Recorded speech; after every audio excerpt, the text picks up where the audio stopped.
Signs, hello, welcome sa inyong month and love reading. Thank you so much sa ating mga subscribers sa YouTube, followers sa FB.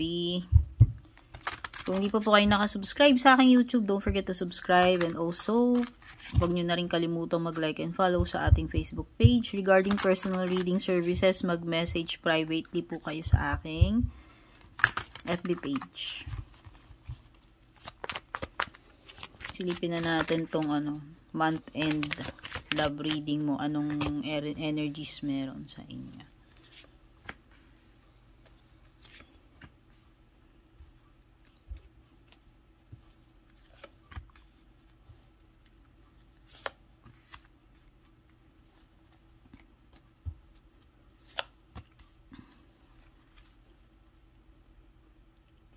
Okay, so nakikita ko dito is commitment.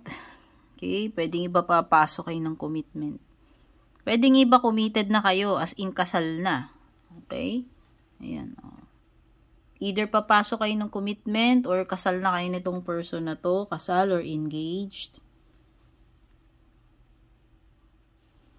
Parang may mga secrets dito yung person mo. Earth signs, no? Ayan. Okay, parang may mga bagay na hindi to sinabi sa'yo. Hindi ko alam kung may past pa ba itong mga secrets na to or recently. Pero meron mga bagay dito na hindi pa nadidiscuss, inaamin, nire-reveal, mga sikreto. Whether ikaw yan o yung person mo.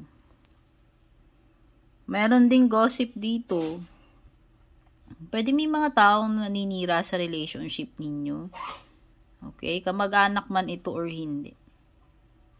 No? Merong mga marites, ayan, nagbubulungan pa. Nakangiti pa isa, no? So, yan. As long as hindi ninyo naman hahayaan na sirain kayo ng mga rumors na yan, mga marites na yan. No?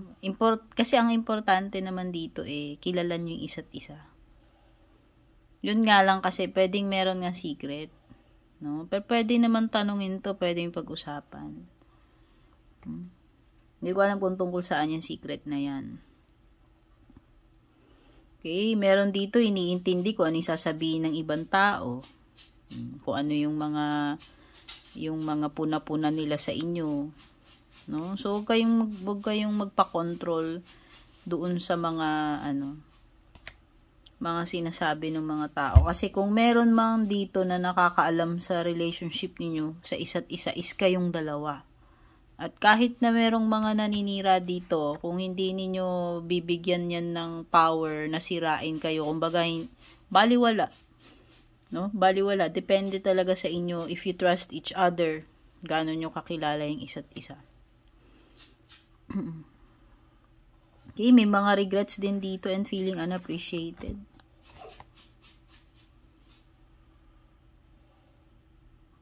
So, parang may masama loob dito. Parang feeling niya hindi siya nabibigyan ng attention or appreciation ng person. Ikaw man yan o siya. Ikaw ba yan, earth sign? No? Feeling mo ba na hindi ka ba na-appreciate? Feeling mo ba hindi niya na-appreciate yung ginagawa mo? Or hindi ka niya naiintindihan? Or wala lang ba siyang pake? Yan. Pwedeng iba sa inyo dito napapuzzle kayo sa person. Pwedeng ganyan yung pwedeng may resentment kayo, may sama ng loob. Or may mga feelings kayo na ganyan. Yung feeling na hindi kayo na-appreciate or walang pake sa inyo. Hindi ko alam kung ano yung nangyari, pero parang may nagsisisi dito. Merong, may pinagsisisihan. Ito nga yun, no? Ito, pinagsisisihan, bakit nung time na yun, hindi niya ginawa yung dapat niyang gawin. Yun. Kung sino man ito sa inyong dalawa na nagsisisi ngayon. No, nung may opportunity pa, nung pwede pang gawin, nung time na yon hindi ginawa yung dapat gawin. Tapos ngayon, nagsisisi. Okay? I hope hindi nyo naman pinagsisisiyan na na naging magjowa kayo, ano. Pero basta meron dito, ano, meron ditong pinagsisisihan. Kasi nga, hindi siya kumilos or hindi niya ginawa yan nung time na dapat niyang gawin. Or may pagkakataon pa.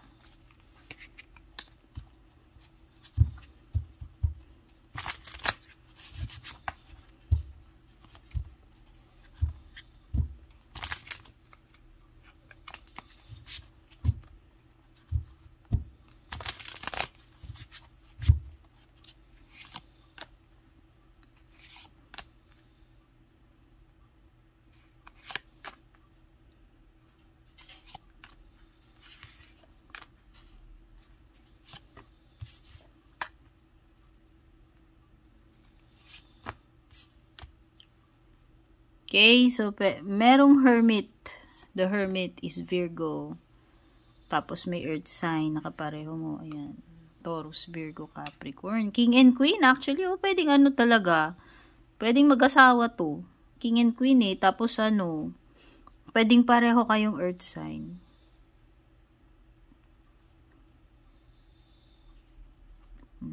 Virgo. May strong energy ng Virgo. Okay, so merong hindi willing dito na ano, magbigay. May selfish, may pagka-selfish ang ugali sa inyong dalawa kung sino man.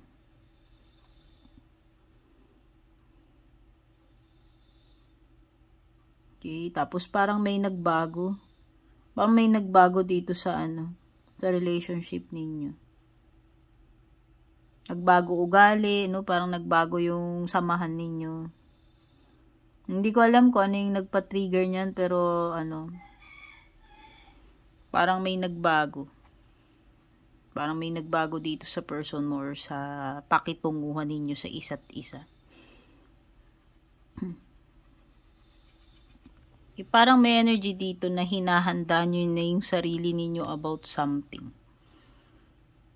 No, pwedeng iba dito parang naghihintay kayo ng perfect opportunity. Kung kailan kayo magi-strike or kung kailan nyo gagawin tong bagay na pinaplano ninyo. No, basta parang meron kayong hinihintay. May na-anticipate kayo, tas parang hinahanda nyo na yung sarili ninyo, if ever. Kung ano man yan, yung tinutukoy na yan dyan. Saka parang iba dito, ano, pinagdadaanan kayo. Parang iba gusto nyo munang magkaroon ng time alone, nagsusolo, or meron kayong minumuni-muni sa sarili ninyo. Kasi parang iba dito solo flight eh. Meron kayong pinagdadaanan. Okay, pero yun na nga, pwedeng iba dito parang may plano ba kayong migrate ni jowa ng asawa mo, mag-abroad, ayan. Kasi parang may element dito ng ano, yung mag-abroad. Okay, pero expect ninyo na in the future, magkakaroon ng positive changes. No, positive changes sa samahan ninyo o sa buhay ninyo mag-asawa, sa buhay ninyo magjowa. Ayan, you have the will eh. This is an optimistic sign. So, sabihin na natin sa ngayon, pwede may pinagdadaanan kayo, solo man kayo or may jowa. Pero, yun nga, in the future, magkakaroon ng positive changes sa love life mo. Single ka man or naghahanap ng jowa, taken na, or may asawa. No? So, kung single ka, possible na in the future, mag-iiba. No? Possible na magkakajowa ka na. Okay? Pero yan, sa ngayon na yan, pwedeng sa ngayon kasi, yung iba sa inyo single. So, kung ano man to, nangyayari sa inyo, kung may pinagdadaanan ngayon kayo ng person mo, masusolve nyo naman yung problem, sa tingin ko. Maayos nyo yung problema ninyo yan. Okay? Kasi nga, hindi kayo basta-basta hindi nyo naman basta-basta i-give up tong samahan ninyo. Pwedeng pwedeng may mga panahon lang na kailangan yung mapag-isa, palipasin lang muna yung mga bagay-bagay. Okay? So, ayan, ito yung mga nakuha ko para sa inyo month-end reading for you, Earth signs. Month-end love reading for you, Earth signs. Sana nagustuhan nyo. Don't forget to like and share. Take care and God bless.